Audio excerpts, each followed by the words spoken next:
नमस्कार दोस्तों, मैं हूं अमित और आज की इस वीडियो में हम सीखेंगे टैली प्राइम का chapter number 2 what is accounting and accountancy को। सो इस वीडियो को लास्ट तक जरूर देखिएगा। तो चलिए इस वीडियो को स्टार्ट करते हैं। So students, what is accounting? Accounting क्या होती है? सो अकाउंटिंग आपका एक सिस्टमेटिक प्रोसेस होता है और उस प्रोसेस के अंदर कई सारे काम होते हैं और उसके अंदर से आपका पहला काम होता है आइडेंटिफाई करना। मीन्स जो भी आपने अकाउंटिंग के अंदर जो भी आपने लेन देन करी है उस लेन देन को पहचानना कि जो वो लेन देन हुई है, मीन्स ट्रांजैक्शन जो भी हुई है, क्या वो पर्सनल ट्रांजैक्शन है या फिर बिजनेस की ट्रांजैक्शन है।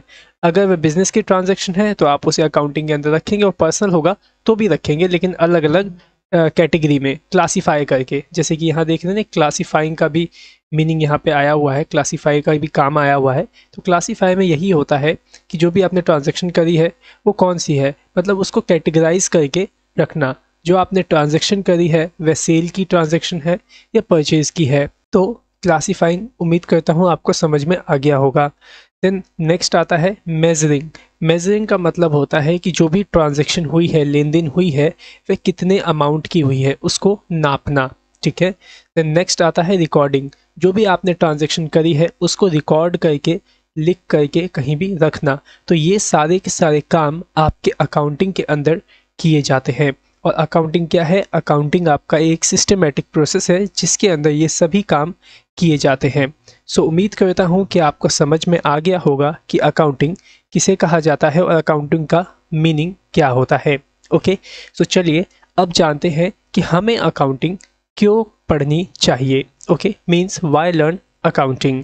सो पहला पॉइंट आता है यहाँ पे maintaining systematic record of transaction का। मतलब हमें अकाउंटिंग इसलिए पढ़नी चाहिए ताकि हम अपने रिकॉर्ड्स को, ट्रांजैक्शंस को मेंटेन करके रख सके सिस्टमेटिक ढंग से। ओके, देन नेक्स्ट पॉइंट आता है ascertaining profit and loss.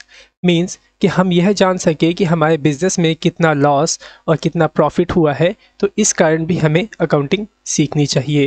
Then next आता है असर्टेनिंग फाइनेंशियल पोजीशन। इसका मतलब यह है कि आप अकाउंटिंग के माध्यम से यह जान पाओगे कि मार्केट के अंदर आपकी फाइनेंशियल पोजीशन कितनी है, मतलब आपके अंदर मार्केट में वैल्यू कितनी है। वो सब चीज़ें आप अकाउंटिंग के माध्यम से जान पाएंगे।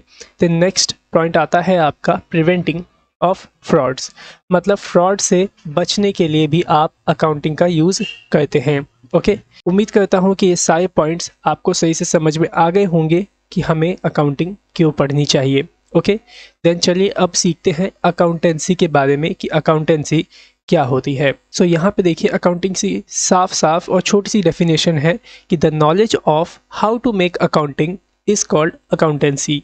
इसका मतलब यह है कि अकाउंटिंग की नॉलेज को सीखना ही आपका अकाउंटेंसी कहलाता है। ओके, सो उम्मीद करता हूँ कि समझ में आ गया होगा कि अकाउंटिंग और अकाउंटेंसी क्या होती है। मैं फिर से एक बार रिकॉल कर देता हूँ अकाउंटिंग क्या है। अकाउंटिंग आपका एक सिस्टमेटिक प्रोसेस है जिसके अंदर कई सारे काम आते हैं, जैसे कि मेजरिंग, रिकॉर्डिंग, क्लासीफाइंग, ये सारी चीज़ें। ठीक है।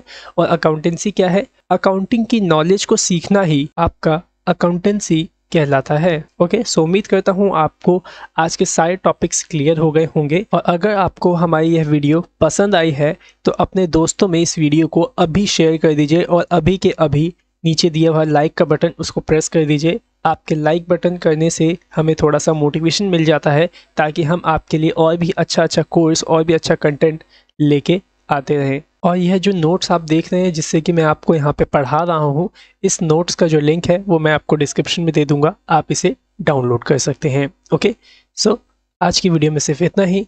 सो thanks for watching our video. Have a great day.